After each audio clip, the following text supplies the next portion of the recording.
Good afternoon.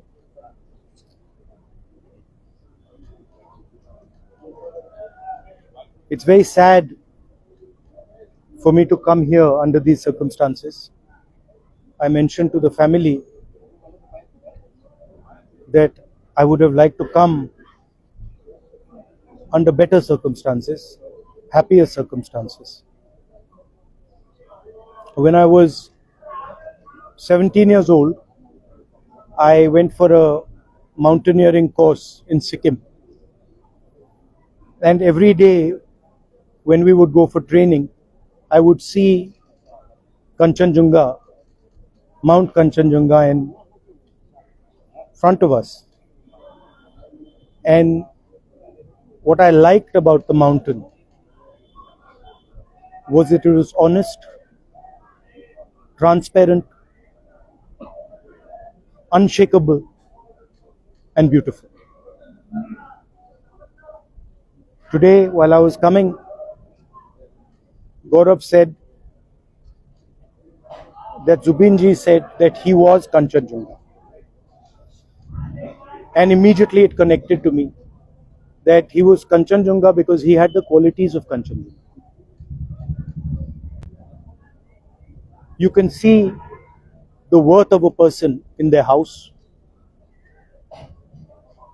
I just came from Zubinji's house. He had wealth, he had success, and he had humility, which is something that Assam should be extremely proud of. I told Zubinji's father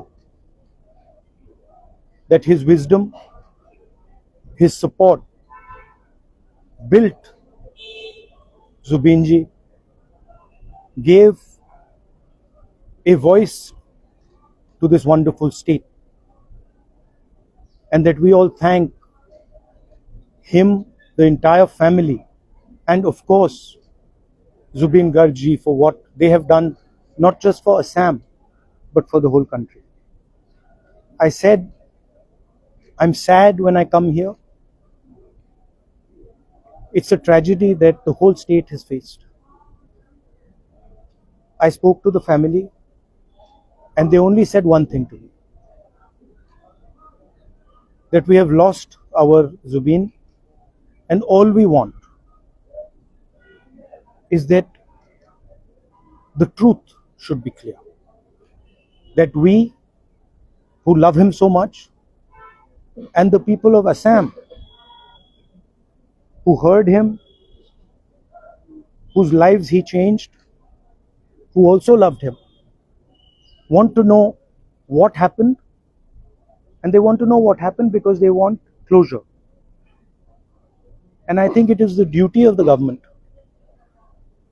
to quickly investigate what has happened, transparently investigate what has happened, and tell the family, Zubinji's widow, his sister, father, other family members, exactly what happened in Singapore. I said that myself and the Congress party are there to support them in any way, and if there's anything we can do, we're more than happy to help. I want to offer my condolences to the people of Assam who have suffered this cruel blow without expecting. From the blue, you lost someone so important, someone you loved. I stand with you in your grief. Thank you. Rahulji, will you demand Bharat Ratna for him? Rahulji, will you demand? I don't want to digress. I don't want to take the discussion away from offering condolences, from telling the people of Assam that we love Zubin Garg. We want to honor him. We wish to honor him. But first, we want transparency and justice. What happened in Singapore? Everybody in Assam should know it. And the sooner it happens, the better it is. Thank you very much.